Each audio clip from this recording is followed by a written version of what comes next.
Alright guys, I'm back working on the Yamaha Warrior here. I was trying to just change out the rear brake pads, and my problem was that the adjusting bolt that used to go through here on this little doohickey in the back, the bolt was seized up solid. When I tried to put the pads in, I couldn't push the piston back far enough because of this screw, or this bolt I should say. This bolt is what spins. When you put on the emergency brake, this spins forward with a lever, and it kind of like twists the piston out, and it locks the pads onto the rotor. Anyway, I tried to back it out. The bolt snapped on me. So the alternative, as everybody does, is to put one of the block-off plates. Now, don't get me wrong. They're so cheap now on eBay. I think you can get one for like 10 bucks. It's definitely worth it to do, but this is an alternative method. I want to ride this quad today, and I don't want to wait for shipping.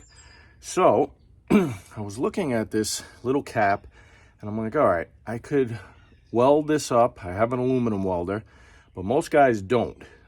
So my idea after looking at it is I had a 3/8 NPT tap, and it fits perfectly in here.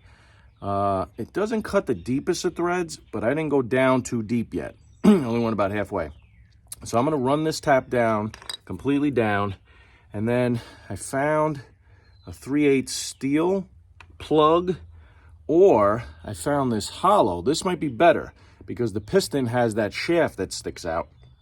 So I'll either cut that off of the piston in the caliper, or I'll cut the end of this off, just solder it shut, and then screw this in as my plug, and it's hollow.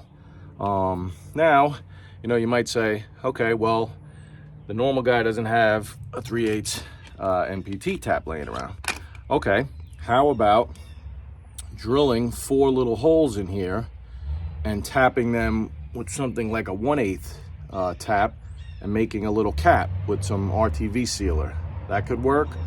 Or if you have a regular tap and die set, a much larger regular tap would work, but I don't know who's going to have that either. Then you just have to put a gasket.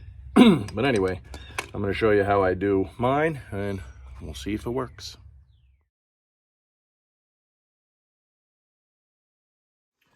All right, I got the bracket clamped down in the vise on my Bridgeport. My regular vise on my bench kind of crapped out on me, so that'll be another video. But anyway, this vise and the weight of the Bridgeport itself are great for something like this. Doesn't take much force. I'm gonna just use a little lubrication. This is just WD-40. I had tapping fluid, but I ran out of it, so I'm using that. I'm just gonna go nice and easy, screw it in, back it out. Screw it maybe two half turns, and then back it a half just to clear out the junk. It's an open hole in the back, so the chips have a way to get out front and back, which is great. And just gonna go in about another 1/8 of an inch. You can see what I'm doing here, and then I'll back it out and I'll show you guys the threads. All right, I got the threads cut. And I don't know if you could see, they're definitely not the deepest thread, but they look pretty good. I ran the tap in to just about the full length right there.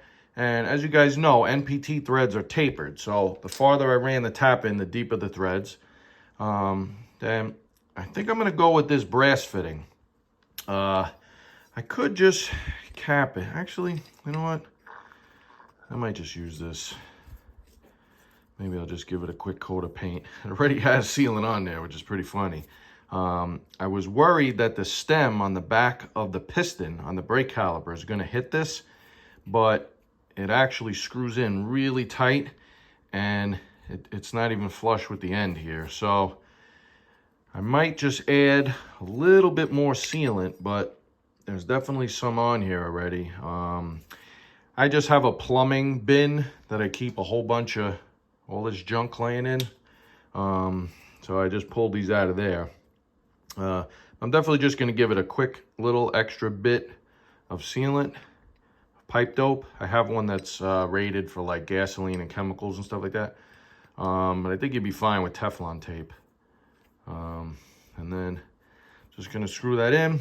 You know, if this was a nicer bike, some sort of a show bike like other ones I built, well, no. If it was a show bike, I'd probably buy the cap or make it on the CNC table. For this one, I would probably just cut this off and clean it up a little, but I really want to ride this bike today, so I'm just buttoning this up. I'll lock it down, and I'm going to put it back together.